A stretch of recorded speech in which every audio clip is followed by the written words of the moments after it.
আমি আমার ভাইয়ের আদরের ছোট বোন। ছোটবেলায় অনেক সময় মনে হতো সে শুধু আমাকে বিরক্ত করে। কোথাও গেলেই সে আমার পিছু ছাড়তো না। আমার পছন্দের খেলনা বা বইগুলো কখনো সে নষ্ট করে ফেলতো। প্রতিটা দিনের একটা বিশাল অংশ ছিল ঝগড়া, মারামারি আর তার মধ্যে কটু কথাবার্তা। আমি মনে করতাম ভাইটি যেন সারাক্ষণ আমার শান্তি নষ্ট করতে উদ্যত। কোনো কিছু মনে হলে সে আমার সঙ্গে একটু খুনসুটি করতো, আর কিছু না পেলে সে যেন জোর করে আমার সঙ্গে খেলার চেষ্টা করত। আমি তখন খুব একটা বুঝতাম না, ভাবতাম ভাইটা আমার জীবনে শুধু একরকম বিরক্তির কারণ। তারপর সময় গড়িয়ে গেল, বয়স বাড়লো, স্কুলে পড়াশোনা শুরু হলো। তখনও কিছু কিছু সময়ে তার সঙ্গে ঝগড়া লাগতো। যদিও আমি একটু বড় হয়ে গিয়েছিলাম, তবুও যখনই সে আমাকে একটু বিরক্ত করত, তখন সেই পুরনো অভ্যাসে ফিরে যেতাম। মনে হতো সে কেন এমন। কিন্তু আস্তে আস্তে একদিন বুঝতে পারলাম, এই সমস্ত খুনসুটি বা তুচ্ছ ঝগড়া শুধু বিরক্তির কারণে ছিল না। সে আসলে আমার জীবনে এমন একজন ছিল, যার সাথে এতগুলো মুহূর্ত কাটানো ছিল অদ্ভুত এক ধরনের ভাষার মতো। তার সব হাস্যকর আচরণগুলো ছিল এক ধরনের অদ্ভুত সম্পর্কের ভাষা, যেখানে আমি বুঝতাম না। কিন্তু পরবর্তীতে যখন আমি একটু বড় হলাম, তখন পুরো বিষয়টা পরিষ্কার হতে লাগলো। মাঝে মাঝে এমনও চিন্তা হয়েছে, আমি যখন কোনো সমস্যা নিয়ে চিন্তিত থাকতাম, সে কখনো না জানিয়ে আমাকে শান্ত করার জন্য মজা করত, অথবা একদম খালি হাস্যকর কথায় আমাকে হাসাতে চেষ্টা করত। সে বুঝতো যে মুহূর্তে আমি কিছু বলি না বা চোখে কষ্টের ছাপ দেখাই, সে তখন সেই হাস্যকর চেহারা কিংবা বাজে পাগলামি দিয়ে আমাকে হালকা করে দেয়। আমি ভাবতাম, এই ছেলে তো কিছু বুঝতে পারে না। কিন্তু একদিন আমি যে পরিস্থিতিতে ছিলাম, সেখানে তার সেই অদ্ভুত হাসির পিছনে লুকানো গভীর অর্থ আমি খুঁজে পেয়েছিলাম। সে আসলে একটা কথা বলতে চাইতো, তুমি একা না, আমি আছি। এমনকি যখন মনে হতো পৃথিবীটা অন্ধকার, সে একেবারে হাসি দিয়ে আমার পাশে দাঁড়িয়ে থাকতো, যেন জানিয়ে দিত সে সবসময় আমার পাশে থাকবে। এখন মনে হয় ছোটবেলায় তাকে নিয়ে যে বিরক্তিকর ছিল ছোটবেলায় তাকে নিয়ে যে বিরক্তি ছিল, তার মধ্যে অনেক অজানা ভালোবাসা ছিল।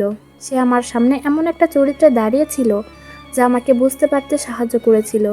তার সঙ্গে ঘটা সব কিছু আসলে সম্পর্কের বাঁধনে বাঁধা ছিল, যা আমি পরিপূর্ণভাবে তখন বুঝতে পারিনি। যত বড় হতে লাগলাম, ততই অনুভব করলাম ভাইয়ের মতো এত ভালো বন্ধু জীবনে পাওয়া খুবই বিরল।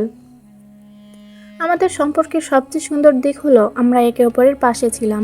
ভাইয়া যখন কোনো বিপদে পড়তো, আমি সেদিনও একটু মুচকি হাসি দিয়ে বলতাম, তুমি যদি আমাকে বিরক্ত না করতে, আমি তোমাকে সাহায্য করতে পারবো। কিন্তু আমি জানতাম সে কখনোই কষ্টের মধ্যে থাকতে চাইতো না। আমি তাকে বললাম, তুমি এত বড় হয়ে গেলে কি হবে? আমি তো তোমাকে ছোট ভাইয়ের মতোই মনে করি। আর সে হেসে বলতো, আমার ছোট বোনটা বড় হয়ে গেছে।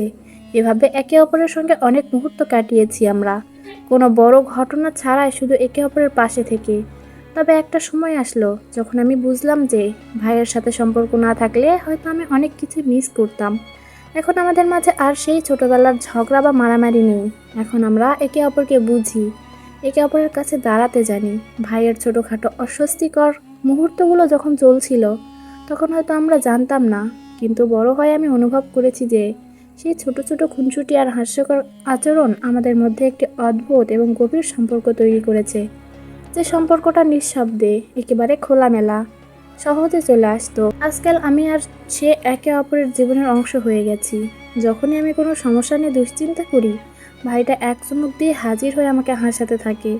কখনো কখনো সে নিজের উপর প্রচণ্ড রেগে গেলেও তার সেই দুষ্টুমিতে কোনো না কোনো এক বিশেষ মর্ম বুঝতে পারি, যা আমাকে শক্তি দেয়। ভাইয়ের সাথে সম্পর্ক এখন একেবারে অন্যরকম, যেখানে কিছু বলারও দরকার পড়ে না। একে অপরের উপস্থিতি, একে অপরের অনুভূতির কাছে সবকিছু স্পষ্ট হয়ে ওঠে। তার সাথে যখন কথা বলি, মনে হয় যেন আমি একমাত্র আমার গভীর কোনো সম্পর্কের মানুষটির কাছে আছি। এখন ভাবি, ভাইয়ের সাথে আমার সম্পর্ক না থাকলে আমি অনেক কিছু মিস করতাম। সে আসলে আমার জীবনের সবচেয়ে কাছের বন্ধু হয়ে দাঁড়িয়েছে, যে বন্ধু আমি কখনোই ভাবিনি পাবো। এখন আমি বুঝি, ছোটবেলায় যে ঝগড়া ও দুষ্টুমির মাঝে আমরা একে অপরকে বিরক্ত করতাম, তা আসলে আমাদের সম্পর্কের বুনিয়াদ ছিল। আজ আমি যখন তার সঙ্গে কথা বলি বা সময় কাটাই, মনে হয় আমরা দুজনই একে অপরের জীবনে এক অপরিহার্য অংশ হয়ে গেছি। কোনো রকম শব্দ ছাড়াই আমাদের সম্পর্কের গভীরতা বুঝতে পেরেছি। বুঝেছি যে ভাইয়ের সঙ্গে সম্পর্ক কখনো বিরক্তি নয়, বরং সে আমার জীবনের অমূল্য রত্ন, যাকে আমি কখনোই মিস করতে চাই না।